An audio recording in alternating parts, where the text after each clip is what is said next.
Kita hari ini. Selamat siang. Assalamualaikum warahmatullahi wabarakatuh.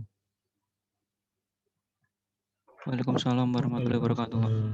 Waalaikumsalam warahmatullahi wabarakatuh.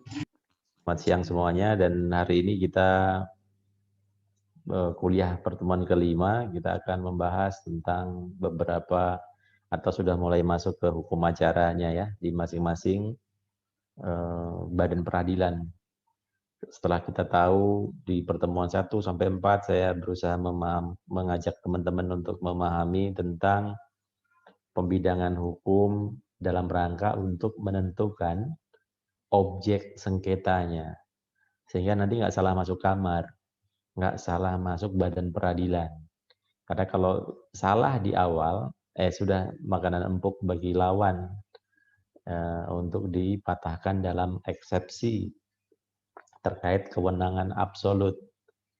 Itu kalau kita dari sisi misalnya digugat sebagai tergugat. Tapi kalau kita sebagai penggugat, ya kita harus tahu di mana kita mesti melakukan gugatan.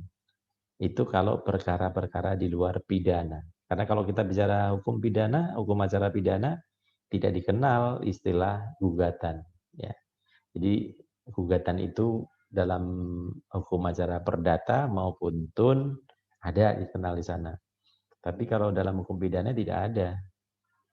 Demikian pula dalam hukum acara di Mahkamah Konstitusi terkait pengujian peraturan perundang-undangan misalnya. Seringkali mungkin teman-teman pernah dengar istilah, oh undang-undang ini sedang digugat di MK. Penggunaan istilah digugat itu bukan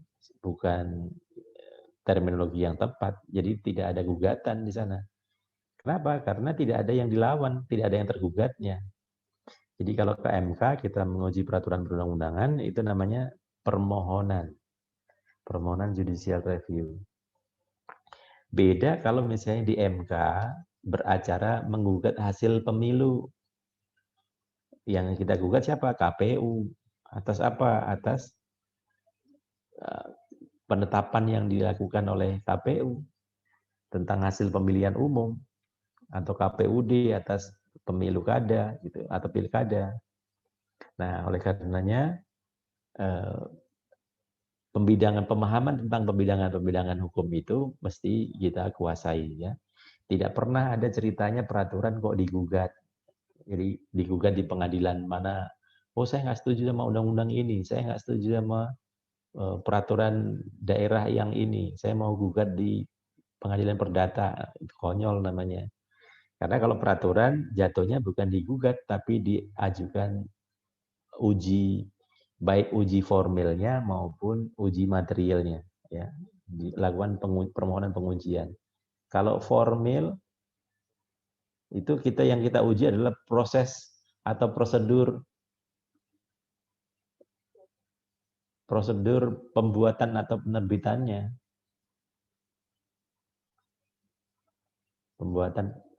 Prosedur penerbitan dari peraturan perundang-undangan itu ya. Apakah sudah dilalui dengan mekanisme sebagaimana diatur Undang-Undang Nomor 12 Tahun 2011 atau tidak? Ya, kemudian kalau material, ya materinya ini bertentangan dengan Undang-Undang Dasar 45 atau tidak? Itu kalau ke MK. Kalau yang ke MA, apakah peraturan-peraturan tadi bertentangan dengan undang-undang atau tidak? Gitu ya. Jadi itu sifatnya permohonan, bukan gugatan. Nah, sekarang setelah kemarin kita bahas tentang berbagai bidang hukum itu, sekarang kita masuk ke hukum acaranya. Bagaimana kita menempuh, bagaimana kita memperoleh atau bagaimana supaya hukum-hukum material tadi, ketentuan-ketentuan yang kita belajar kemarin di pembidangan hukum, ada pidana, perdata, tata usaha negara, badan peradilannya pun sudah kita bahas. Nah, perkara yang seperti apa yang mesti kita bawa ke badan peradilan yang mana? Yang 1, yang 2, yang 3. Ya. Jadi kita mesti lihat perkaranya dulu. Kalau perkara pidana ya diselesaikan dengan cara hukum acara pidana. Kalau perdata ya perdata. Yang mana dua jenis bidang hukum ini badan peradilannya sama. Badan peradilan umum namanya. Ya sama-sama di Badan Peradilan Umum di bidang perdata dan bidang pidana. Peradilan umum. Jadi kalau kemarin kita belajar tentang badan peradilan di bawah Mahkamah Agung kan ada umum, agama, tata usaha negara, dan militer. Nah, peradilan yang berwenang untuk mengadili, memeriksa, mengadili perkara. Ya, saya bilang perkara aja, karena kalau bicara pidana kan nggak ada istilah sengketa. Perkara, pidana maupun perdata itu di peradilan umum. Agama kemarin sudah kita singgung untuk masalah perkawinan, termasuk pasca perkawinan, pembatalan perkawinan, perceraian, pembagian harta gonogini, waris, dan ekonomi syariah.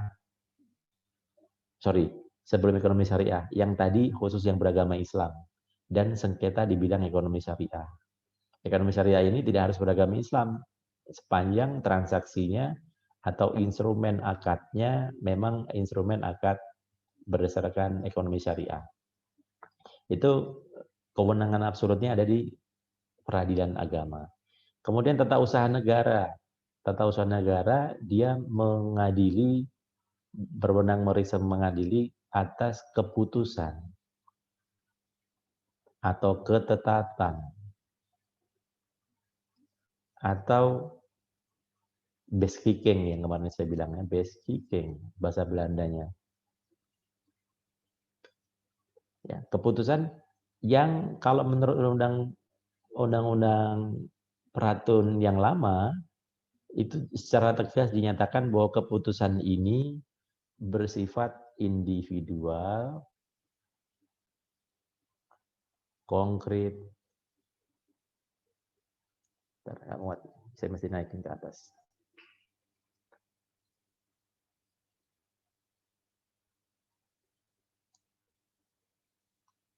Individual,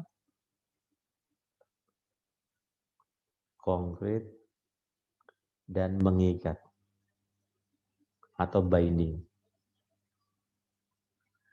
Jadi keputusan-keputusan yang diterbitkan oleh siapa? Oleh pejabat atau badan. Kalau di Undang-Undang Peradilan Tata Usaha Negara atau Undang-Undang Peratun, Undang-Undang nomor 5 tahun 86, sebagaimana diubah Undang-Undang nomor 51 tahun 2009, maka objeknya adalah keputusan yang diterbitkan oleh badan atau pejabat tata usaha negara. TUN. Jadi kalau seperti yang pernah saya cerita tentang dan kita merefer pada pembagian kekuasaan, pemegang kekuasaan menurut ajaran trias politikanya Montesquieu, kan ada pemegang kekuasaan legislatif, ada eksekutif, ada yudikatif. Nah, objek peradilan TUN itu adalah objek atas keputusan yang diterbitkan oleh lembaga eksekutif saja. Jadi apa yang dilakukan oleh presiden? Diterbitkan oleh presiden, menteri, direktur, dan seterusnya sampai di organ bawah, tapi yang level eksekutif. Bukan legislatif, bukan DPR, bukan juga yudikatif. Tapi dengan diundangkannya Undang-Undang tentang nomor 30 tahun 2014 tentang administrasi pemerintahan, objeknya diperluas. Bukan hanya keputusan tata usaha negara saja ya dalam arti yang eksekutif, tapi yang legislatif pun begitu. Tapi yang sifatnya keputusan ya, keputusan atau ketetapan. Jadi kalau misalnya di DPR menerbitkan keputusan-keputusan DPR gitu ya, maka keputusan ini pasti ditujukan ke satu orang. Apakah orang perorangan atau badan. Ini pun demikian. Misalnya Ketua Pengadilan Negeri menerbitkan keputusan terkait dengan atau pengadilan tinggi terkait dengan pengambilan sumpah advokat misalnya.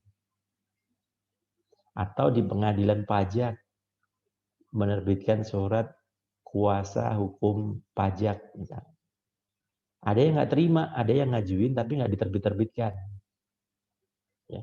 Atau diterbitkan orang yang salah, dikasih ke orang yang salah. Misalnya. Nah, itu pun menjadi objek gugatan PT UN sekarang. Kalau dulu di Undang-Undang Peratun, hal-hal yang tidak di luar eksekutif itu masih punya jadi sengketa gitu. Kan peradilan tata usaha negara itu kan untuk peradilan administrasi. Kenapa saya yang di yudikatif dan legislatif nggak bisa dong dibawa ke sini? Nah, sekarang sudah bisa semua. Tapi putusan pengadilan, putusan hakim itu bukan objek sini. Kalau putusan itu nggak bisa digugat di PT UN. Ini kan putusan karena proses persidangan kan, pro justisia. Jadi bukan objek keputusan tata usaha negara. Jadi putusan pengadilan, putusan hakim itu nggak bisa digugat di PT UN.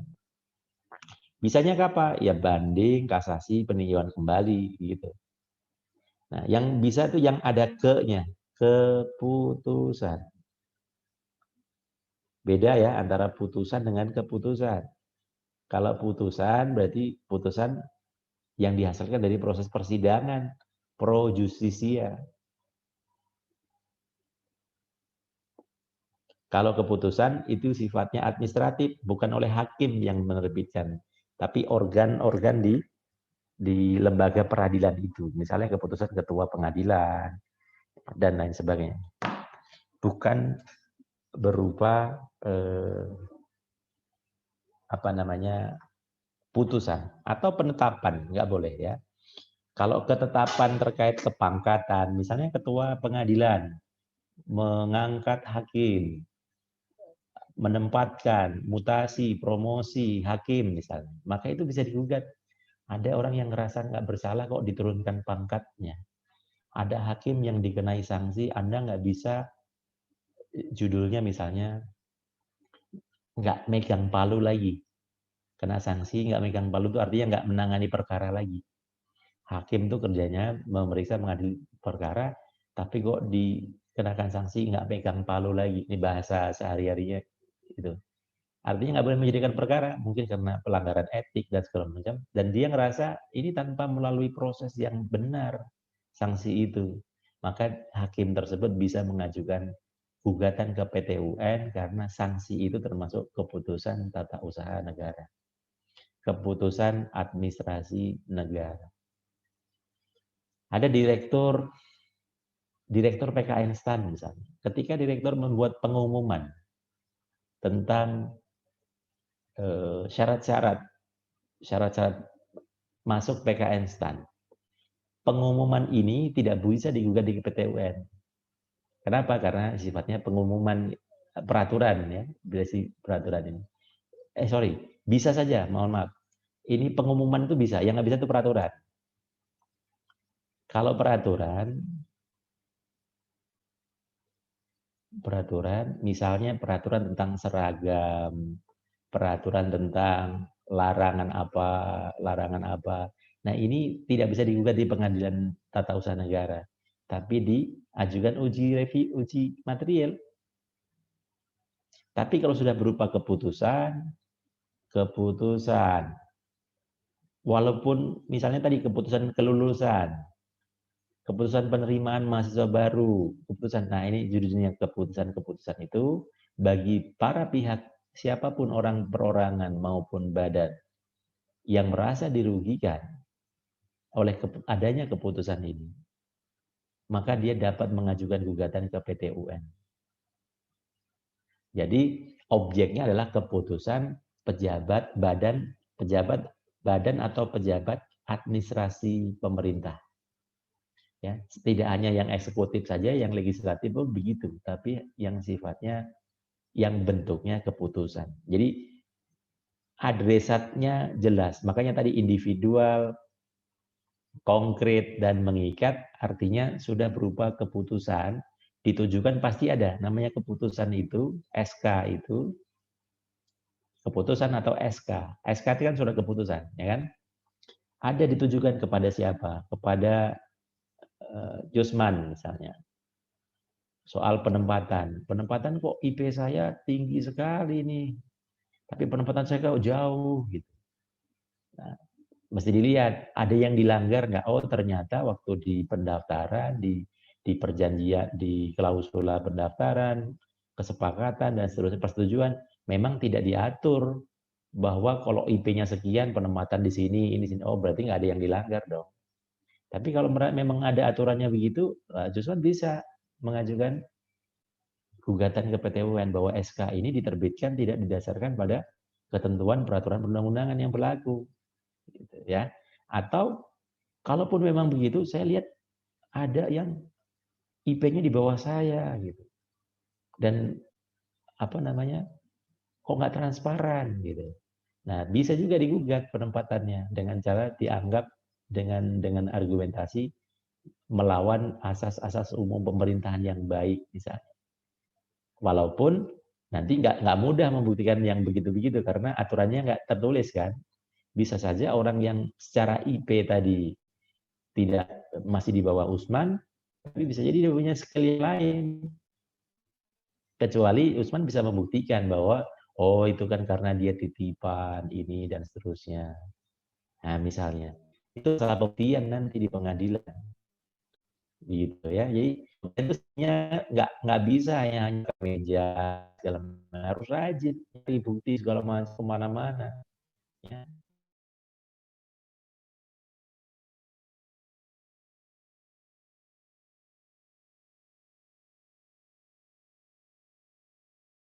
Tapi saya ulang lagi deh yang pidana sama perdata masih belum belum menemukan di mana kita mesti tahu pidana atau perdata ya. Kebetulan kita masuk ke hukum acara pidana. Nah, untuk bisa tahu, oh ya hari ini saya mohon maaf, saya hanya bisa secara pakai Zoom sampai pukul 13.30, 15.30. Habis itu nanti kita lanjut di WA Group ya. Jadi 1,5 jam saja. Dan teman-teman di WA Group dan tadi yang sudah di-share oleh Efraim itu nanti saya mau edit dulu ya. Saya mau edit dulu ada beberapa yang ketentuan itu kan lama sekali ya. Saya minta kebetulan saya dibantu di kelas ini dari Fitra sama Efraim untuk bikin PP dan ada beberapa dan saya kasih contoh juga. Mudah-mudahan dalam di perdata maupun tata usaha negara yang sedang dibuat oleh teman-teman, mudah-mudahan dalam beberapa hari ke depan sudah jadi dan saya bisa edit dulu, saya perbaiki dulu, baru nanti saya share ke teman-teman ya. Tapi intinya Anda belajar bisa dari manapun, RPS itu patokannya, Anda pelajari, kita masih punya dua pertemuan lagi, mudah-mudahan bisa saya selesaikan semua apa yang ada di RPS itu untuk kita pelajari bersama ya.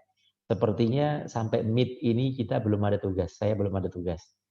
Jadi saya berharap aktivitas teman-teman nanti di pertemuan ke-7 sepertinya saya akan banyak ngobrol ya, banyak ngobrol, tanya-tanya. Saya akan banyak tanya-tanya, saya pengen menilai aktivitas dari dan bertanya. Ya, saya mesti dapat nilai aktivitas juga soalnya.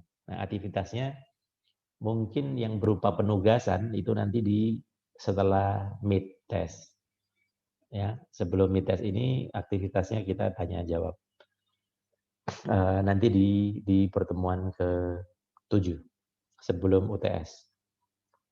Nah, oke. Nah, sekarang saya lanjutkan kembali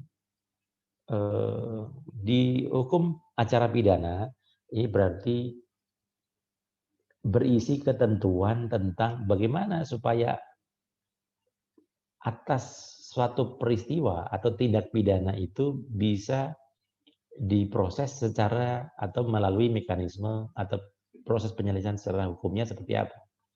Ya. Tapi terlebih dahulu kita mesti tahu apa itu hukum pidana. Hukum pidana berarti serangkaian ketentuan atau peraturan perundang-undangan yang mengatur tentang perbuatan-perbuatan mana atau tindakan-tindakan mana yang menurut undang-undang tersebut dikualifikasikan sebagai sebuah tindak pidana. Nah, perbuatan tertentu yang dikualifisir atau dikualifikasi sebagai tindak pidana itu yang disebut dengan kriminalisasi sebenarnya. Kriminalisasi dalam arti yang benar adalah seperti itu. Jadi pembentuk peraturan perundang-undangan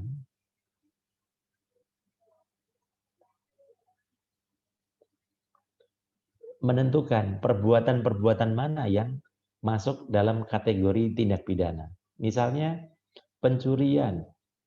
Misalnya di pencurian itu pembentuk peraturan perundang-undangan bilang, oh pencurian sampai dengan 500.000 bukan tindak pidana. Oh pencurian kalau untuk makan karena dia terpaksa bukan tindak pidana. Oh pencurian alasan apapun pidana. Pencurian di atas 500.000 pidana. Nah, batasan-batasan atau kebijakan atau keputusan yang diambil, bukan keputusan ya, artinya pilihan-pilihan yang diambil sehingga jadi pasal-pasal itu, pasal ini pidana, perbuatan ini pidana, perbuatan ini pidana. Ini yang disebut dengan kriminalisasi. Jadi kriminalisasi itu bukan jelek. Kalau dalam arti hukum, kriminalisasi itu misalnya ketika orang melakukan eutanasia, suntik mati, dokter yang melakukan suntik mati pada pasien atas permohonan pasien. Di Belanda sudah dibolehkan misalnya. Berarti Belanda tidak mengkriminalisasi eutanasia ini. Tapi di kita KUHP kita masih melarang pengguguran janin, kemudian. Nah di beberapa negara pengguguran janin itu Indonesia juga termasuk ya. Kalau demi alasan kesehatan ibunya dia diperbolehkan. Tapi kalau tidak, maka tidak. Nah, pengaturan bahwa perbuatan-perbuatan tertentu dapat dipidana merupakan suatu tindak pidana itu yang disebut dengan kriminalisasi. Artinya perbuatan itu dikriminalisasi menjadi sebuah criminal act, tindak pidana gitu. Mencubit misalnya. Suatu saat ada anggota dewan ataupun siapa yang bikin pemerintah bikin kok kayaknya masyarakat kita sering mencubit-cubit gitu ya. Maka cubit itu dijadikan itu sebuah tindak pidana misalnya. Maka itu kriminalisasi menurut aturan. Tapi seringkali dalam praktek di masyarakat, di media massa banyak itu tadi ada kesalahan yang sudah turun terus-menerus ya. Dalam pemberitaan media massa, kriminalisasi itu adalah diartikan bahwa orang yang sebenarnya tidak salah, tidak melakukan tindak pidana. Perbuatannya itu bukan tindak pidana, cuma ingkar janji itu dibawa ke pidana. Berarti proses memaksakan oleh aparat penegak hukum terhadap seseorang yang harusnya tidak melakukan tindak pidana, tapi terlalu dipaksakan pasalnya telah melakukan tindak pidana. Ya. Bahwa itu sebenarnya kritik, tapi kok dianggap sebagai pencemaran nama baik misalnya. Nah, diterjemahkannya yang namanya kriminalisasi itu seperti itu. Bahwa itu benar atau salah, ya karena memang keterbatasan literatur ya. Bahwa terus prosesnya namanya apa? Kalau dianggap artinya pemaksaan kehendak ke kriminal, itu kan kepanjangan. Jadi kriminalisasi dalam arti bahasa sehari-hari, oke, tapi dalam konteks hukum bukan itu yang dimaksud. Bahwa dalam terminologi bahasa sehari-hari itu dianggap lazim, biasa, ya oke, fine. Menurut saya nggak salah-salah juga. Karena terminologi yang lain nggak ada. Gitu. Misalnya ya tadi orang yang menurut ketentuan peraturan harusnya itu bukan suatu tindak pidana, tapi dipaksakan untuk ditarik, diproses secara pidana. Itu kriminalisasi, tapi bukan dalam arti bahasa hukum. Bukan terminologi hukum, tapi terminologi bahasa sehari-hari oleh dalam percakapan sehari-hari atau pemberitaan di media massa. Nah, acuannya kemana? Untuk bisa kita tahu apakah perbuatan itu sudah dikriminalisasi, artinya merupakan tindak pidana. Aturan utamanya mesti kita lihat di hukum materialnya, hukum pidana material. Yang ada di mana? Di KUH pidana, KUHP, bukan KUHAP. Kalau KUHAP ini acara. KUHP itu Kitab Undang-Undang Hukum Pidana atau sebenarnya dia adopsi dari Wetboek van Strafrecht, warisan Belanda, tapi sudah resmi menjadi undang-undang kita melalui Undang-Undang Nomor 1 tahun 1946. Ini berbeda dengan kalau teman-teman belajar hukum perdata. Baik KUH perdata maupun hukum acaranya, itu tidak pernah ada peraturan, ada undang-undang yang menyatakan bahwa peraturan perundang-undangan ini merupakan undang-undang resmi yang sah menurut bagi rakyat atau bagi pemerintah maupun bagi rakyat Indonesia. Jadi berlakunya hanya didasarkan pada aturan peralihan.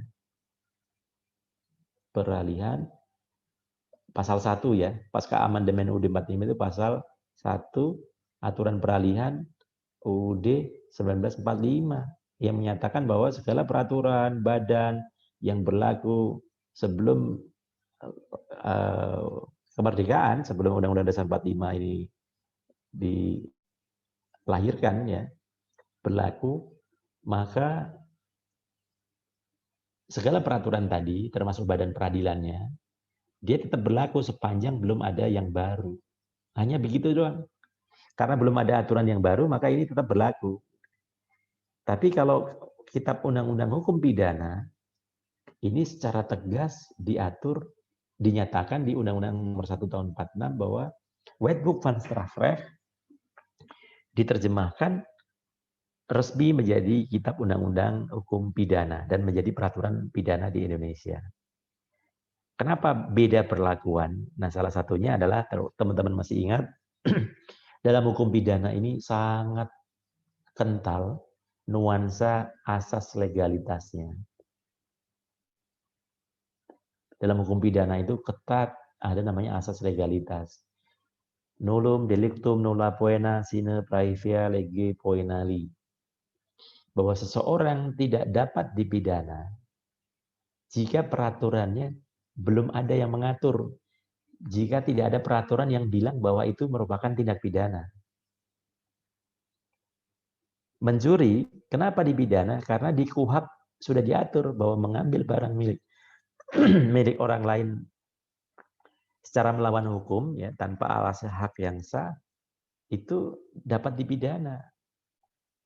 Kenapa? Karena sudah dikriminalisasi tadi, sudah dimasukkan dalam peraturan perundang-undangan bahwa itu perbuatan yang terlarang. Minum air. Bukanlah karena di KUH pidana, di peraturan pidana tidak ada larangan. Bukan minum orang pidana, maka bukan pidana. Gitu. Nyuguhi minum tamu, ngasih tamu dikasih minum, itu di KUH pidana tidak ada diatur larangan untuk menyuguhkan hidangan ke tamu. Tapi kalau yang disuguhkan adalah racun, dibilang di KUH pidana. Itu bagian dari satu tindak pidana pembunuhan. Berarti pembunuhan bisa dengan cara macam-macam ya. Nah, lihatnya di mana? Di aturan hukum. Dan itu asas legalitas tuh bilang begitu. Kalau nggak dilarang, ya nggak boleh. Kalau nggak ada larangan, ya jangan, bukan tindak pidana. Gitu. Nah, ada di KUHP, ini aturan pidana yang bersifat umum. Ini lex generalisnya.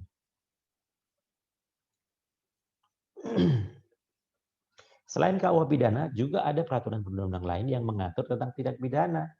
Pidana-pidana yang bersifat khusus. Misalnya Undang-Undang Pemberantasan Tindak Pidana Korupsi. PT Pemberantasan Tindak Pidana TPK. Pemberantasan Tindak Pidana Korupsi. Ada lagi tentang apa? Undang-undang tentang narkotika. Tentang apa? Perlindungan HAM. Tentang apa? Perlindungan konsumen. Tentang apa lagi? Lingkungan hidup. Di sana diatur tindak pidana apa? Pajak. Perbuatan mana yang masuk kategori pidana? Pidana khusus, pencucian uang, ya kan? Tapi kan setelah tahu ada tindak pidana tersebut, pertanyaannya gimana cara memproses, menghukum si pelaku? Ada orang korupsi, ada orang menipu, ada orang menggelapkan barang milik orang lain, ada yang orang memalsukan surat, ada orang mencetak uang palsu, ada orang merusak lingkungan, membakar hutan dan lain sebagainya.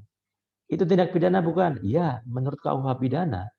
Ada orang mencemarkan nama baik, ya, menurut pasal 310 KUH pidana, Undang-Undang ITE, ada orang menipu dalam transaksi online misalnya. Itu pidana bukan? Iya, pidana. Terus nangkepnya gimana? Apakah si orang yang ditipu yang nangkep harus nangkep? Apakah dia lapor polisi? Lapor polisi yang mana? Apakah dia menggugat? Menggugat yang mana? Nah, dalam hukum pidana tidak dikenal istilah gugat-menggugat. Kemudian kalau polisi yang tadi dikasih laporan, bagaimana cara menangkapnya? Bagaimana cara menyelidikinya? Ada misalnya, kemarin saya sudah bilang soal delik aduan dan delik laporan. Misalnya Fernanda pas lagi jalan di jalan kemana begitu, di tengah jalan dia melihat ada orang yang sedang terluka parah, tangannya berdarah segala macam. Ditanya nggak bisa ngomong gitu. Atau yang lebih parahnya misalnya nemu orang yang tergeletak meninggal gitu, dari hidungnya keluar darah misalnya, biar jangan serem-serem ya. Misalnya, apakah Fernanda langsung bisa bilang ini merupakan peristiwa pidana, bahwa orang tadi meninggal karena mulutnya atau hidungnya berdarah, kemudian dia lapor polisi dan polisi langsung menganggap bahwa ini merupakan sebuah tindak pidana atau korban tindak pidana? Tentu tidak bisa serta-merta begitu. Kemudian polisi langsung melihat yang di dekat situ siapa? Oh, Fernanda. Yang menemukan pertama Fernanda. Jangan-jangan ini Fernanda pelakunya. Nggak bisa, dia nggak punya bukti apa-apa. Hanya kelihatan tangannya Fernanda berlumuran darah karena habis menolong, atau karena Fernanda yang dekat di situ, atau karena ngelihat mimik muka atau gugupan Fernanda. Ini jangan-jangan ya bohong nih. Hanya pakai perasaan. Boleh nggak penyidik pakai perasaan, pakai feeling? Kayak ilmu dukun begitu. Nah, ini kalau feeling saya sih dia nih pelakunya. Nggak bisa. Mesti diatur semua. Nggak bisa hanya berdasarkan prasangka. Atau bahkan pengakuan dari si pelaku sekalipun. Fernanda bilang, Pak, saya pelakunya. Gitu. Justru aparat penegak hukum nanti termasuk hakim justru harus curiga. Ini orang kenapa jadi ngaku begini? Jangan-jangan Fernanda pasang badan. Dia mau melindungi bosnya. Dia mau melindungi orang yang lebih kuat. Atau dia lagi diancam. Nah, sistem peradilan kita tuh begitu. Jadi pengakuan terdakwa pun bukanlah alat bukti yang tunggal, yang kuat, yang menentukan. Ya, nanti kita lihat soal hakim dalam memutuskan suatu perkara harus didasarkan pada apa? Ya, sistem pembuktian kita itu seperti apa? Nanti saya singgung sekilas itu. Walaupun di RPS kita nggak nyampe ke sana. Ya. Nah, jadi itulah pentingnya hukum acara. Karena tidak bisa aparat penegak hukum hanya berdasarkan main tuduh, main perasaan, main feeling. Dan begitu ada orang yang lewat di situ langsung digeledah semua. Dimintain handphonenya, saya geledah bla bla bla. Nggak bisa, harus ada tata caranya. Kecuali kalau tertangkap tangan, memang surat perintahnya nanti bisa diberitahukan atau menyusul. Tapi kalau tidak, ya nggak boleh membuat orang, nyuruh orang berhenti, memborgol tangan siapa yang boleh diborgol, ya dalam kondisi seperti apa, harus berdasarkan surat tugas ataupun surat perintah yang diterbitkan oleh otoritas yang berwenang. Jadi nggak bisa sembarangan. Seperti yang pernah saya cerita ke teman-temannya. Ini bukan masalah, jadi contoh nih, ada tindak pidana atau pelanggaran lalu lintas, contoh gampang deh ya. Ada pelanggaran lalu lintas. Ada polisi reserse misalnya dari satuan reserse gitu. Lihat ada orang melanggar lalu lintas. Boleh nggak dia menilang pelanggar lalu lintas? Tidak boleh. Harus polisi lalu lintas. Harus pakai seragam, sedang bertugas. Kalau nggak bertugas ya nggak boleh. Jadi kalau pakai baju sehari-hari, lihat gregetan, lihat orang melanggar lalu lintas, ya cukup gregetan aja. Nggak boleh dia melakukan, karena dia tidak punya kewenangan untuk melakukan itu. Jadi harus pas lagi posisi bertugas. Jadi seringkali, even dia seorang jenderal sekalipun, ya, kalau dia memang tugasnya tidak dalam rangka menangani perkara itu, maka dia tidak berhak, tidak berwenang untuk menangani itu. Jadi semuanya sudah ada aturannya. Nah, aturan itu termasuk berapa lama jangka waktu orang kalau ditangkap, statusnya harus dijelasin, jangan digantung. Nah, itu ada jangka waktunya, nggak boleh asal main tangkap kemudian tanpa diberikan status yang jelas. Kemudian jangka waktu penahanan, berapa lama dia harus dapat ditahan. Ya. Jangka waktu penuntutan. Kalau ternyata ada tersangka, terdakwa yang penuntutan maupun pemidanaan ya. Kalau dia kabur, ada jangka waktunya proses pidana itu diselesaikan. Karena negara sudah memberikan kewenangan yang sangat luas, yang powerful untuk mencari dengan segala cara kewenangan yang dimiliki. Kalau nggak berhasil ya lepas sesuai dengan daluarsa itu ya sudah. Apa boleh buat. Kemudian bagaimana prosesnya dari proses penyelidikan, penyidikan, penuntutan, pemeriksaan di pengadilan, sampai dengan putusan, dan bahkan sampai dengan eksekusinya. Eksekusinya pun diatur, ya. Nah, termasuk misalnya eksekusi pidana mati. Itu pun ada semua tata caranya.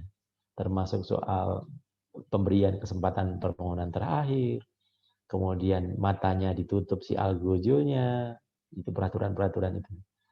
Bahwa ternyata dari sekian eksekutor itu yang ada pelurunya cuma satu senapan, biar ya nggak tahu sebenarnya yang ada isinya itu senapan saya atau senapan yang lain ya. Karena algojo atau brimob atau eksekutor itu tadi kan manusia juga punya perasaan. Sekuat-kuatnya orang pernah membunuh orang itu khawatir ada menghantui perasaan bersalah di semasa sisa hidupnya nanti. Jadi ketika dia tahu bahwa belum tentu peluru itu dari senapan saya, itu ada sedikit pembenaran. Walaupun ini bukan ini juga menegakkan hukum, tidak salah.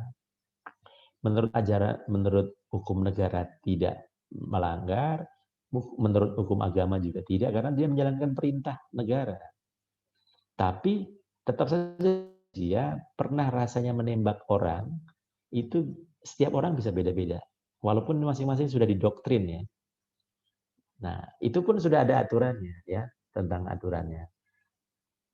Eksekusi pidana mati kita itu pakai ditembak, atau pakai kursi listrik, atau digantung, atau dipenggal, atau pancung. Itu ada hukum acaranya kan.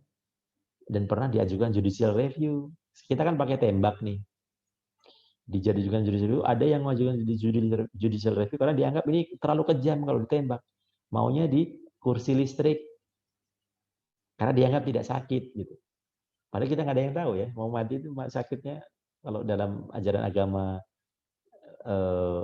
mohon maaf saya nggak menguasai di dalam ajaran agama selain Islam ya, bahwa sakaratul maut itu kita nggak tahu sakitnya seperti apa ya. Sakit sekali kalau ini masalah keyakinan ya. Tapi di ajaran agama yang lain juga pasti sama, tergantung amal perbuatan juga gitu kan, amal perbuatan selama dia hidup. Nah, ternyata medis di Mahkamah Konstitusi akhirnya diputuskan ternyata pakai listrik ini lebih lama matinya. Yang tembak lebih langsung mati. Jadi ini proses kesakitannya ada jarak berapa detiknya itu sebelum dia mati malah lebih lama. Kemungkinan dia akan lebih kesakitan. Gitu. Secara logika fisik ya.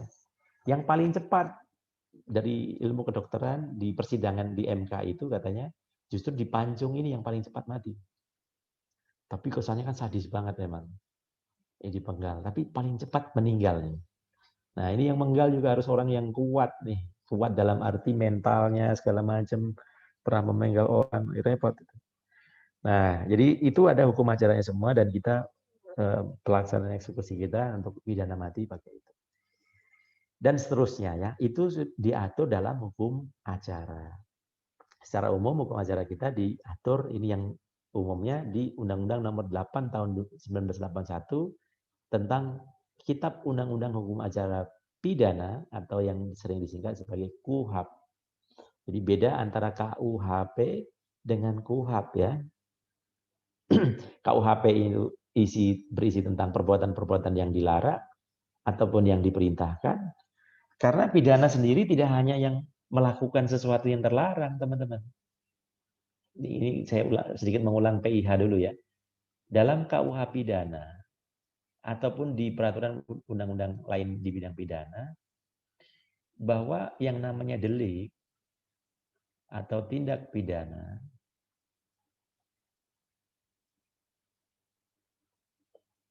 itu ada yang disebut dengan delik komisi, ada yang delik omisi.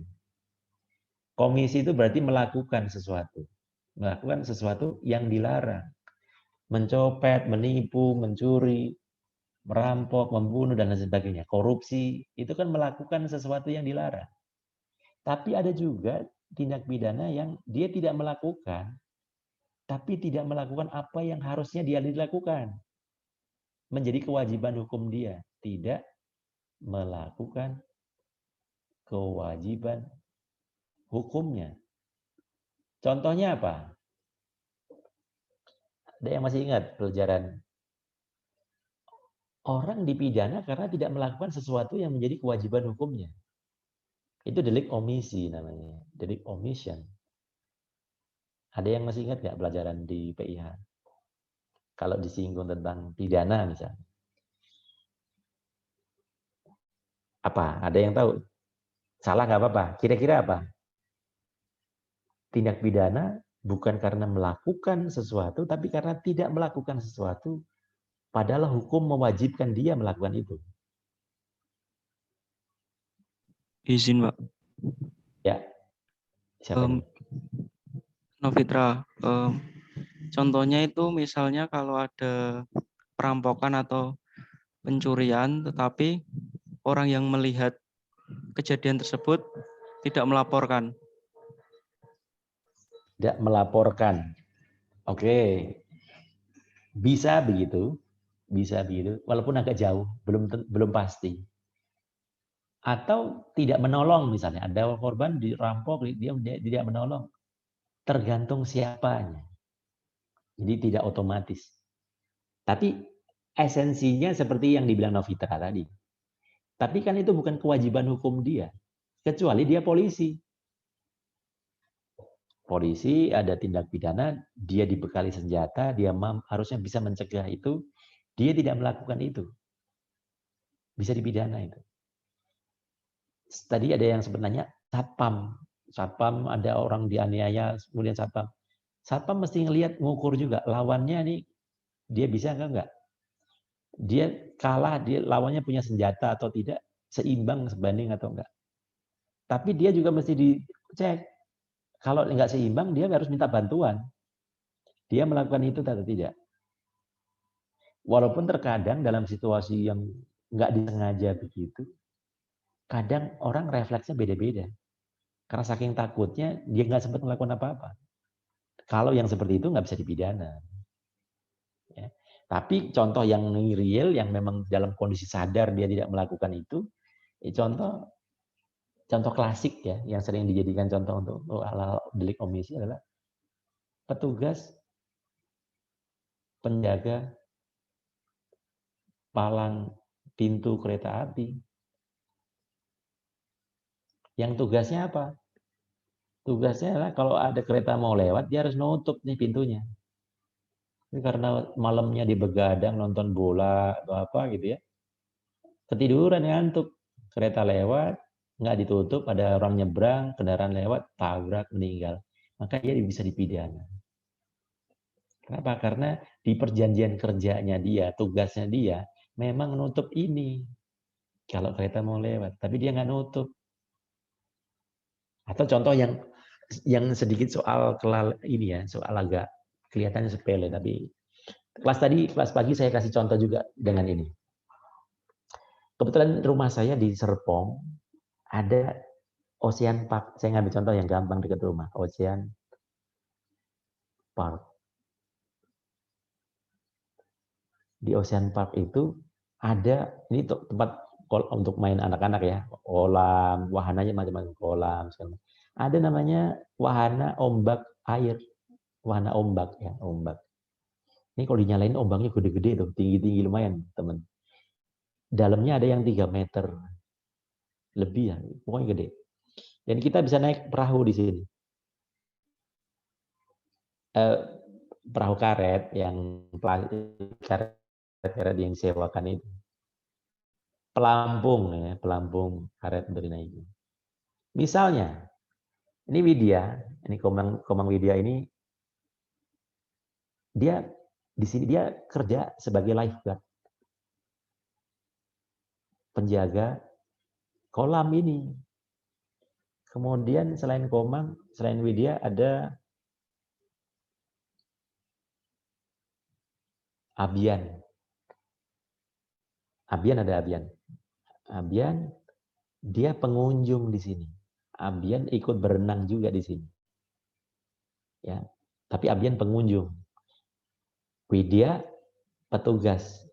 Widya itu lifeguard-nya, memang dikerja untuk mengawasi para perenang yang takutnya jatuh, nggak bisa berenang, dia nolong. Memang tugasnya begitu si Widya. Kalau Abian, dia nemenin anaknya main, atau dia main di sinilah. Nggak lama, di dekat Abian ada yang jatuh, nggak bisa berenang. Abian bisa berenang, tapi dia nggak menolong.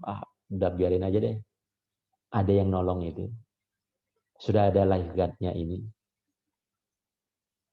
Si Widya, pas ada tahu yang tenggelam, dia keluarin handphone dulu, difoto dulu, dicepret-cepret dulu. Mungkin biar seru gitu kan, mau diupload di medsos. Keburu meninggal. Nah, tanggung jawabnya beda karena Abian memang tidak tugasnya untuk menyelamatkan itu. Jadi pelanggaran yang dilakukan Abian adalah pelanggaran etika kemanusiaan ini. Artinya udah nggak ada peri kemanusiaannya lagi nih Abian. Contoh ya Abian ya. Nah, tapi Widya dari sisi hukum positif kita, dia bisa dipidana. Kenapa? Karena dia tugasnya menyelamatkan. Kenapa dia nggak langsung menyelamatkan? Bahwa dia menyelamatkan kemudian akhirnya gagal, itu lain cerita. Dan ini dalam prakteknya yang dipidana bukan hanya Widya doang, tapi pengelolanya. Karena pengelola, karena tidak memperkerjakan orang-orang yang bertanggung jawab dan seterusnya. Tanggung jawabnya ada di tanggung jawab si pengelola. Nah, itu contoh perbuatan pidana, bukan Widya membunuh, melukai, menenggelamkan orang, tidak. Tapi karena tidak menolong, padahal itu wilayah dia. Ada misalnya kolam renang, hotel ada kolam renang, tingginya kedalamannya tidak cocok untuk anak-anak. Dia nggak ngasih peringatan di sini. Nggak ada batasnya, sehingga anak-anak ini bisa saja ke sini main. Itu bisa dipidana itu karena kelalaiannya, karena tidak melakukan pembatasan-pembatasan ini. Atau misalnya gini, saya pernah ngasih contoh, ini kelas saya nggak tahu nih, kelas ini ada yang pernah PIH sama saya atau tidak, saya ngasih contoh tentang jalanan, pembuatan pembatas jalan. Atau di areal parkir. Misalnya di areal parkir bangunan bertingkat, itu mereka harus lulus namanya uji tes hammer test. Hammer test itu ketahanan, untuk menguji pakai alat khusus untuk menguji ketahanan bahwa areal parkir ini, kalau misalnya ada mobil yang nyelonong atau salah nginjek, harusnya nginjek rem atau nginjek gas, dia ditabrak mobil, ini nggak boleh jebol. Aturannya begitu di Kementerian PUPR. Kalau ditabrak mobil, harus mobilnya yang penyok. Gitu. Demikian juga untuk jalan. Pembatas jalan, apalagi jalan layang, maka ketika ada mobil accident, mobil nabrak pembatas, tidak boleh jebol.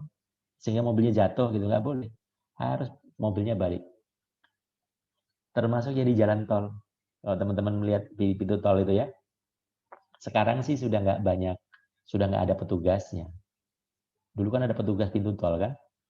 Nah di depan pintu gerbang tol itu pasti ada begini ya teman-teman. Ada beton di sini. Ini gerbang tol pintunya ya, ini tol, ini petugas tol. Di depannya itu ada begini.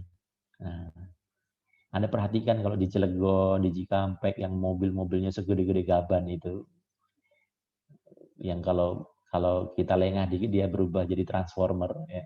Mobil-mobil barang antar provinsi, antar pulau yang gede-gede itu kalau nggak dikasih beton ini kelihatannya sepele, tapi begitu dia nabrak ini, dia pasti berhenti. Berhenti dia harus guling, tidak boleh jebol. Karena kalau nggak dikasih perlindungan ini bisa meninggal, remblong segala macam, dia jadi korban. Maka di dalam kontraknya ini harus bisa menghentikan mobil yang remblong tadi. Tidak ada pernah, teman-teman pasti nggak pernah dengar cerita gardu tol ringsek ditabrak truk remblong, nggak pernah. Karena dia berhenti di sini. Nah, kalau ini ternyata dia nabrak remblong, ada yang salah nih. Kontraktornya diambil, dia tidak melakukan prosedur-prosedur, tidak melakukan standar, tidak memenuhi standar-standar yang ditentukan dalam pembuatan atau konstruksi bangunan-bangunan tertentu. Itu bisa dipidana? Bisa. Gitu ya. Nah, terus gimana cara memprosesnya? Prosesnya kembali ke aturan hukum acaranya. Ya. Kalau pidana berarti diawali nanti di diagramnya ya, saya tampilkan nanti diagramnya atau alurnya. Tapi sumber hukumnya ada di KUHP, kemudian peraturan perundang-undangan lain yang sifatnya khusus, tapi tidak semuanya, hanya sedikit mengatur sedikit-sedikit perbedaan. Nanti saya tunjukkan bedanya. Ini jam berapa ya? Jam berapa sekarang? 15, saya masih 30 menit lagi. Contoh di Undang-Undang KPK terkait dengan dalam hal penyidikan ada sedikit perbedaan, nanti saya tunjukkan. Kemudian Undang-Undang Sistem Peradilan Anak, misalnya, itu diatur beberapa hal perbedaan, misalnya termasuk sistem pemidanaannya ya, sistem pemidana termasuk kalau dalam peradilan anak itu hakim tidak boleh pakai toga, kemudian sifat peradilannya bersifat tertutup, ya tidak terbuka untuk umum. Kemudian dalam proses penyidikannya itu harus penyidiknya kemudian diusahakan didampingi oleh polwan. Artinya tidak dengan cara situasi penyidikan sebagaimana orang dewasa, karena dikhawatirkan akan menimbulkan trauma-trauma tersendiri. Nah, walaupun dalam kenyataannya terkadang kalau kita lihat ada di pemberitaan, dia masih anak-anak, tapi kejahatannya sadisnya ngalahin orang dewasa. Ada juga yang begitu. Tapi karena hukum kita bilang begitu, ya harus diikuti. Kemudian ada PERMA, Peraturan Mahkamah Agung yang mengatur tentang untuk menutup beberapa hal atau acara yang menurut KUHP belum diatur secara detail atau belum susah untuk diimplementasikan, maupun peraturan-peraturan yang terkait susah diimplementasikan. Akhirnya terbitlah PERMA. peraturan Mahkamah Agung. Walaupun kalau kita lihat di peraturan perundang-undangan kita, Undang-Undang Nomor 12 tahun 2011, tidak ada peraturan Mahkamah Agung itu jadi peraturan. Karena ini peraturan kan internal, hanya mengikat hakim saja. Jadi peraturan internal di lingkungan Mahkamah Agung. Tapi karena hakim itu adalah orang yang dituju dalam proses peradilan, misalnya gini, perma terkait dengan penanganan tindak pidana tertentu, misalnya pidana korporasi. Pidana korporasi cara menanganinya gimana? Kapan korporasi bisa dipidana? Tentu pidananya denda, bukan dikurung. Kan korporasi itu PT gitu ya. Siapa yang dikurung? PT kan bukan orang, nggak bisa masuk penjara, maka denda. Tapi kapan suatu perusahaan bisa didenda? Tidak hanya direkturnya, tidak hanya komisarisnya, tidak hanya pemegang sahamnya, tapi korporasinya sendiri harus bayar denda. Kenapa? Karena dirasa penting korporasi jangan sampai enak-enakan gitu. Misalnya begini, ada suap, korupsi ya. Ini PT suap dalam tindak pidana PT A gitu. Dia melakukan suap ke oknum pejabat negara, PNS dan seterusnya ya. Dalam hal perizinan, dia ngasih suap 5 miliar.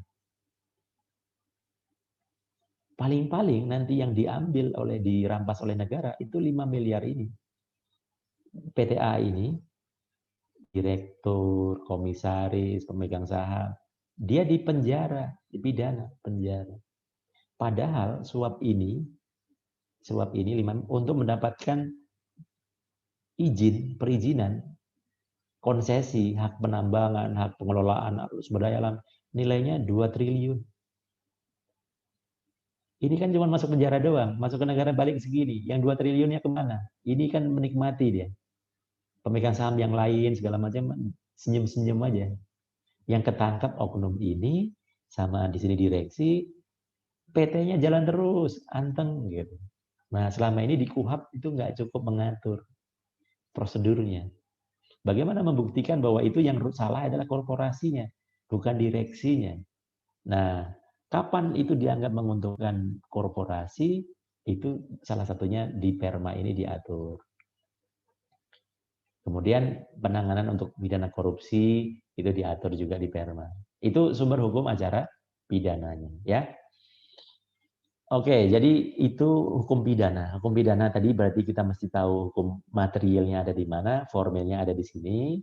Kemudian hukum acara perdata, sumber hukum materialnya ada di mana? Ada di KUH Perdata. Ada di KUH Dagang. Ini kan soal aturan mainnya.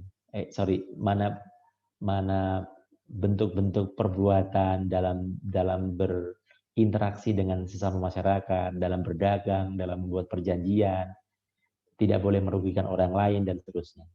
Dan peraturan perundang-undangan lain di bidang keperdataan. Misalnya di Undang-Undang Perlindungan Konsumen, Ketenagakerjaan, itu kan bisa aspek perjanjian kerja dan seterusnya. Nah, di antara hukum-hukum peraturan undang-undangan tadi, KUH Perdata, bisa jadi ada sengketa dalam prakteknya. Nah, sengketa dalam KUH Perdata itu, sehingga diajukanlah gugatan, itu dapat dikelompokkan menjadi dua jenis gugatan atau jenis sengketa, yaitu gugatan wan prestasi dan gugatan perbuatan melawan hukum atau PMH. Ya, perbuatan melawan hukum PMH. Kapan gugatan wan prestasi ini ditempuh dan kapan PMH? Wan prestasi itu ciri-cirinya adalah gugatan atas pelanggaran kontrak atau perjanjian. Jadi pasti ada perjanjiannya. Kalau di sini nggak ada perjanjian sebelumnya. Jadi gugatan yang dilakukan oleh penggugat yang merasa tergugat telah mengingkari janji. Berarti terlebih dahulu sudah ada janjinya dong. Tapi kalau perbuatan melawan hukum, itu dia merugikan saya, bukan karena dia mengingkari janji, karena saya nggak pernah buat perjanjian dengan dia. Tapi dia melakukan merugikan saya karena dia melanggar apa yang seharusnya dia tidak lakukan. Contoh, mencemari lingkungan saya, harusnya dia membuat batasan kalau bikin bikin bangunan di depan rumah saya tidak menghalangi pandangan kami gitu ya. Tadi kelas lain saya cerita malah saya yang melakukan itu pernah.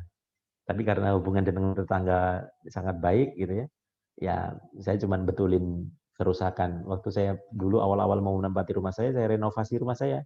Pas betulin genteng begitu, saya naikin di atas parkir saya bikin ruang ya biar untuk kerja gitu.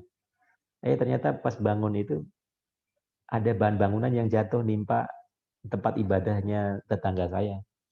Ya karena hubungannya baik ya kita tinggal perbaiki aja. Tapi seandainya tidak, ini masuk kategori perbuatan melawan hukum nggak? Iya, perbuatan melawan hukum. Saya pernah berjanji sama tetangga saya bahwa saya tidak akan menjatuhkan material bangunan ke dia, nggak? Tidak pernah. Tapi hukumlah yang mengharuskan saya untuk berhati-hati, untuk izin dulu kalau saya mau bangun-bangun segala macam ini. Gitu ya. Kebisingan-kebisingan yang ditimbulkan ya.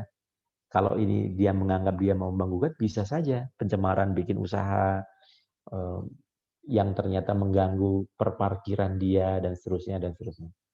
Nah, jadi orang yang menggugat kepada yang tergugat itu sebelumnya tidak pernah ada perjanjian, tapi tiba-tiba dia dirugikan karena si tergugatnya tidak melakukan kewajiban hukumnya untuk bertetangga yang baik, yang di mana menurut KUH Perdata di pasal 1365 bunyinya siapapun yang merugikan orang lain maka demi hukum dia harus membayar ganti rugi. Dengan cara apa? Ya digugat dulu. Nanti pengadilan yang akan memutuskan betul nggak dia telah melakukan perbuatan merugikan orang lain, melawan hukum tadi. Betul nggak kerugian yang diterima tetangga tadi akibat perbuatan si orang yang digugat itu. Nama itu namanya gugatan perbuatan melawan hukum. Nah, prosesnya gimana? Nah, itu nanti kita akan pelajari di hukum perdata. Di dasar hukumnya ada di sini ya. Di HIR untuk wilayah Jawa dan Madura, RBG untuk wilayah daerah seberang atau luar Jawa dan Madura, patokannya pakainya RBG. Hampir sama, cuman ada sedikit beberapa perbedaan-perbedaan ya. Tapi secara garis besar hampir sama. Kemudian beberapa statsblad yang masih berlaku yang memang di HIR dan RBG tidak secara jelas mengatur. Jadi memang seharusnya sudah diganti kita tuh, sudah punya hukum acara sendiri. Sebagaimana hukum acara pidana yang kita sudah punya KUHAP ini yang dianggap karya agung bangsa Indonesia di bidang peraturan perundang-undangan. Karena di sini sudah banyak mengakomodir perlindungan terhadap hak asasi manusia. Walaupun sekarang ini masih dirasa masih kurang lagi ya, tapi sudah sangat bagus dibanding yang sebelumnya yang kita masih pakai HIR juga ya di bidang pidana. Nah, perdata pakainya Hersin Indonesisch Reglement untuk wilayah Jawa dan Madura. Kemudian yang di luar Jawa ada Reglement for the Buitengewesten atau RBG untuk wilayah luar Jawa dan luar Madura. Dulu kan kita belum ada seperti Indonesia waktu zaman Belanda. Namanya juga belum Indonesia kita kan. Masih daerah-daerah jajahan di pulau seberang, di daerah seberang dan lain sebagainya. Nah, ada pengaruh jarak, wilayah, jalan, akses jalan dan seterusnya. Bagaimana dari cara pemanggilan para pihak dan seterusnya itu kan pasti jadi pertimbangan mengenai kenapa beda pengaturannya dan lain sebagainya. Tapi intinya secara garis besar sama. Teman-teman kalau misalnya ada yang berminat sih ada buku yang bikin perbandingan HIR dan RBG terkait dengan pengaturannya. Jadi secara garis besar sama, tapi ada yang nanti pas RBG-nya ngatur berbeda ditebelin sama dia. Tapi sebaliknya selebihnya dia sama. Kemudian tapi untuk ujian nggak perlu sampai beli buku itu. Ya, untuk ujian kalau ada yang memang nanti di tempat kerjanya, di lingkungan kerjanya mengharuskan punya itu, boleh dibeli yang gitu. Tapi kalau untuk keperluan ujian kita nggak sampai ke sana kita. Ya. Oke, dan peraturan-peraturan yang lain termasuk Undang-Undang Nomor 20 ini tahun 1947 tentang peradilan ulangan. Tahun 1947 tentang peradilan ulangan. Kenapa? Karena di HIR RBG ternyata HIR terutama ya tidak mengatur tentang mekanisme banding, ya, prosedur banding, kemudian penanganan perkara banding.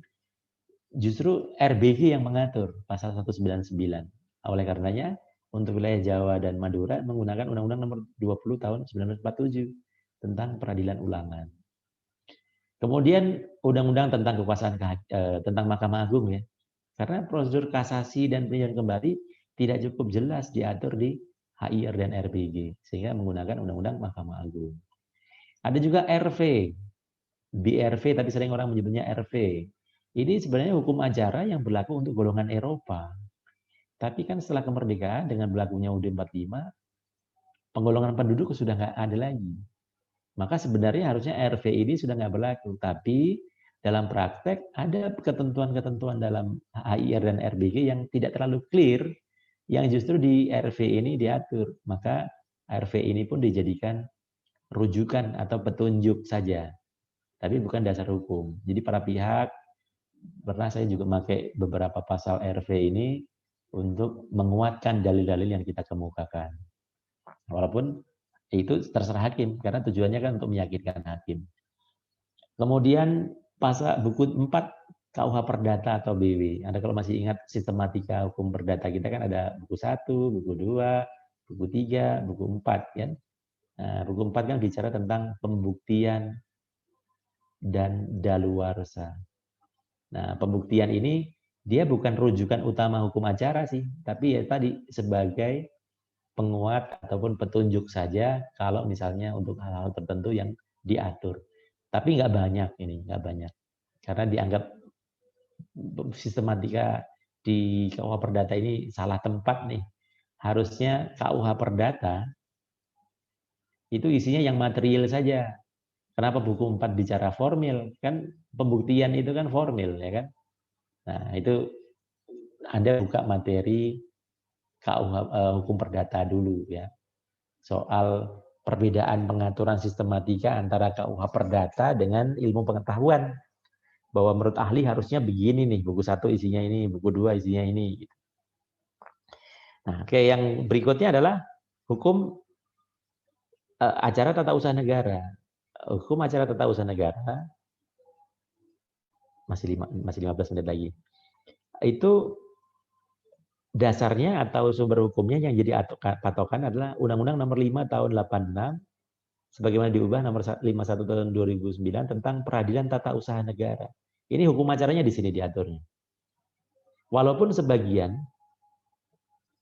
ada yang Undang-Undang Nomor 30 tahun 2014 tentang administrasi pemerintahan juga mengatur, menegaskan dan mengatur, tapi tidak membuat hukum acara sendiri, tidak. Tapi membuat aturan-aturan yang menegaskan bahwa yang sifatnya mengatur tentang hukum acara. Misalnya terkait dengan adanya keharusan untuk melakukan upaya administratif.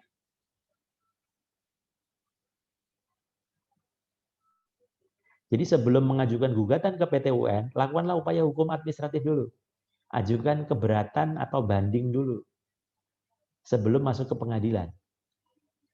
Kalau di Undang-Undang Peratun, dia sifatnya untuk hal-hal yang upaya hukum tertentu. Kalau yang di Undang-Undang Administrasi Pemerintahan ini, sebagian besar semuanya harus administratif dulu, upaya administratif dulu, baru ke Peratun.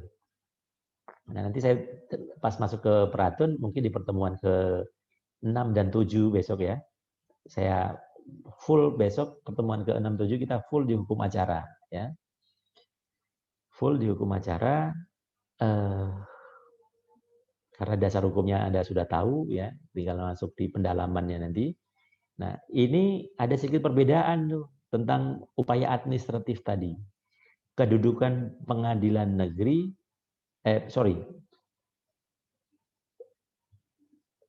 PT-UN, Petun, Pengadilan Tata Usaha Negara dengan PT Tun, Pengadilan Tinggi Tata Usaha Negara, itu ada sedikit perbedaan antara pengaturan menurut Undang-Undang Peratun dan Undang-Undang Administrasi Pemerintahan.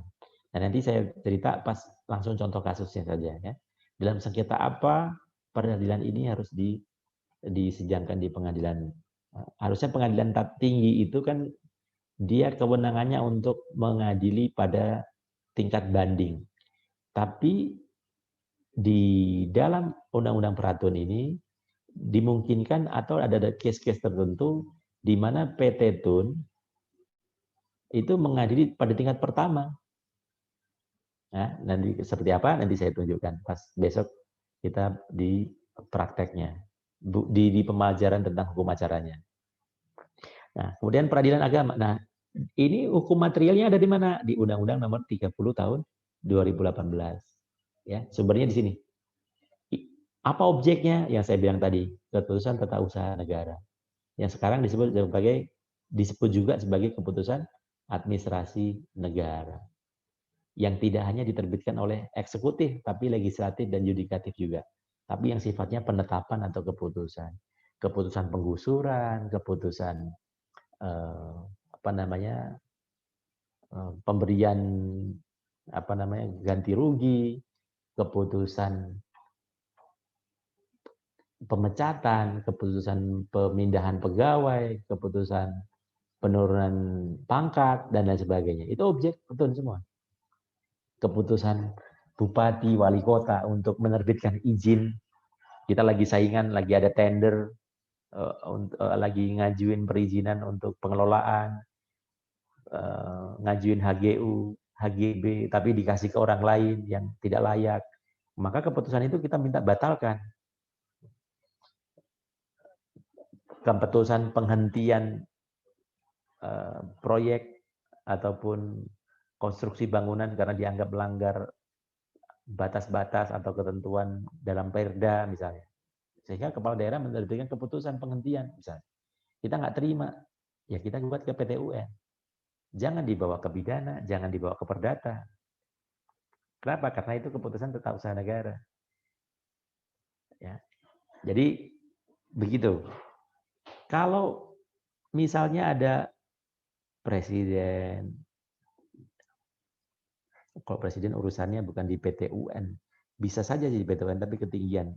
Kalau dia dianggap keputusan beliau dianggap melanggar, jatuhnya nanti udah masuk ke politik itu nanti.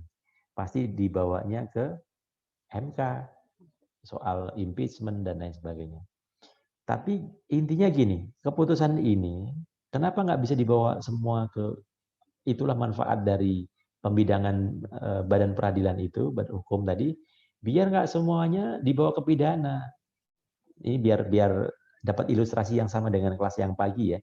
Saya kasih ilustrasi begini. Dan ilustrasi ini saya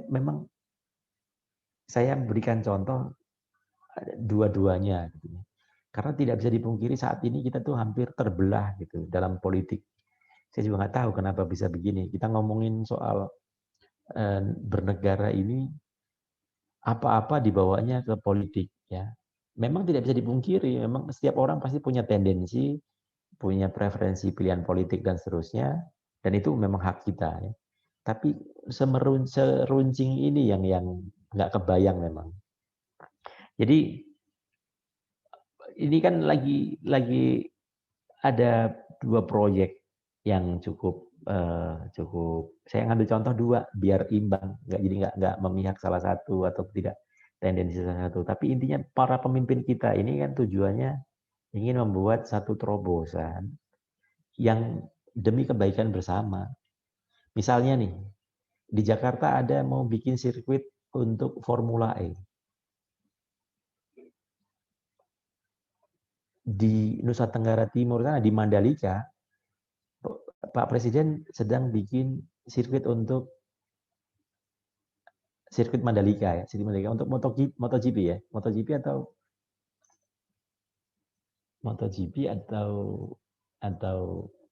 mobil. Formula One saya nggak tahu, lupa. Katanya MotoGP kayaknya, MotoGP. Tujuannya kan pertimbangan-pertimbangan beliau kan pasti ada. Apakah untuk menarik wisatawan, apakah untuk pemerataan pembangunan di wilayah terpencil dan lain sebagainya. Itu pertimbangan-pertimbangan yang menjadi kewenangan para pemimpin kita. Bahwa nanti hasilnya apakah betul sesuai dengan rencana dan tidak dan seterusnya, maka tidak mungkin, tidak boleh ketidaksesuaian tadi itu dibawa ke pidana. Kalau semuanya dibawa ke pidana, ya nggak ada yang mau membangun, nggak mau jadi gubernur, nggak mau jadi presiden.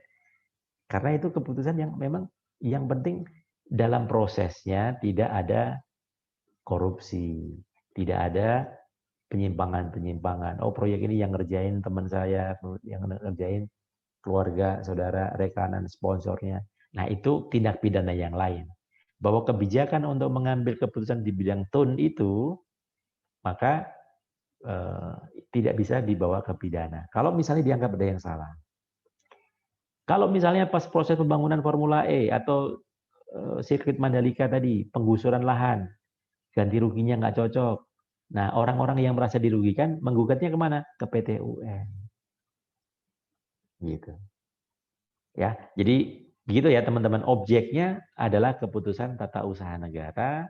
Kalau presiden, kalau gubernur, kalau bupati, kalau wali kota menerbitkan peraturan presiden, peraturan bupati, peraturan gubernur, maka challenge untuk men-challenge-nya di MA.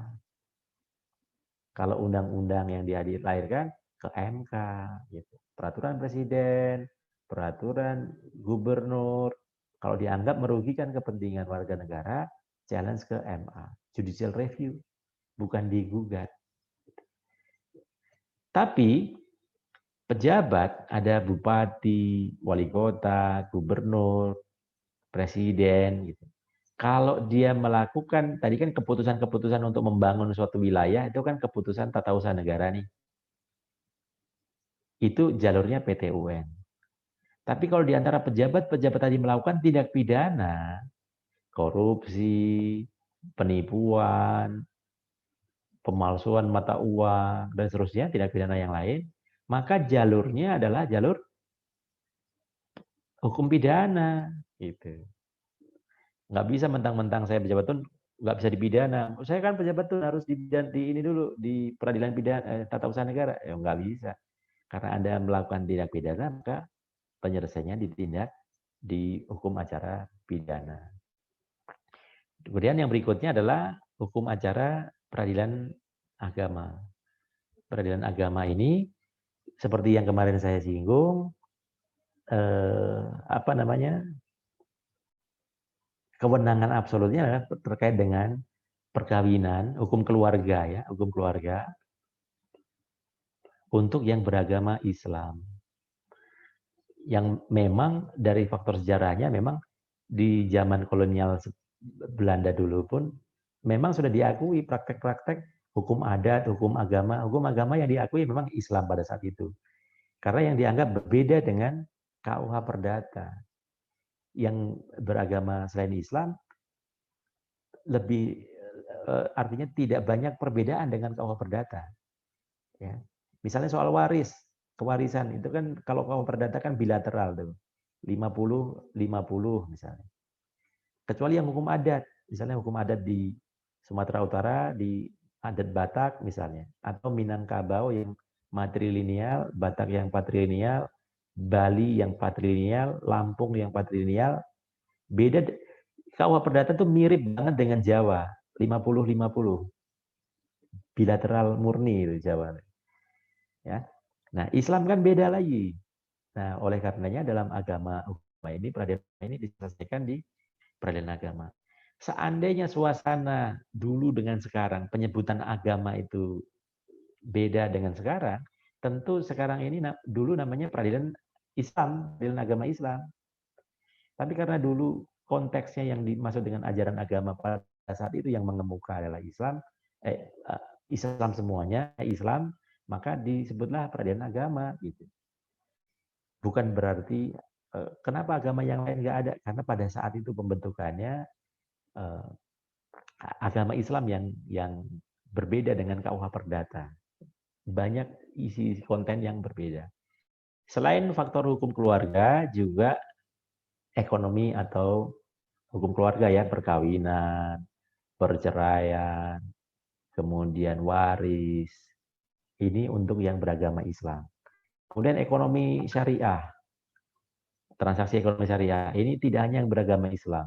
Yang penting perjanjiannya didasarkan pada perjanjian syariah. Maka itu kewenangan di peradilan agama.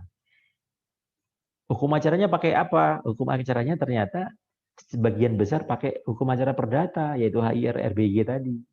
Kecuali di dalam Undang-Undang Peradilan Agama, Undang-Undang Nomor 7 Tahun 89, diatur secara khusus yang berlaku dia.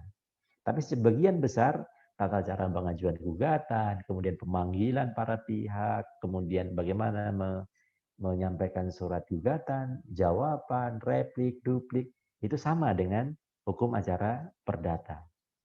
Cuma nanti di dalam teknik pembuktian dan lain sebagainya, itu ada yang diatur tersendiri di Undang-Undang Peradilan Agama. Jadi saya itu teman-teman, saya maaf, waktunya saya sudah habis. Tolong saya diingatkan besok di pertemuan ke-6 untuk kelas ini belum masuk hukum acara pidananya, belum masuk sama sekali. Jadi besok saya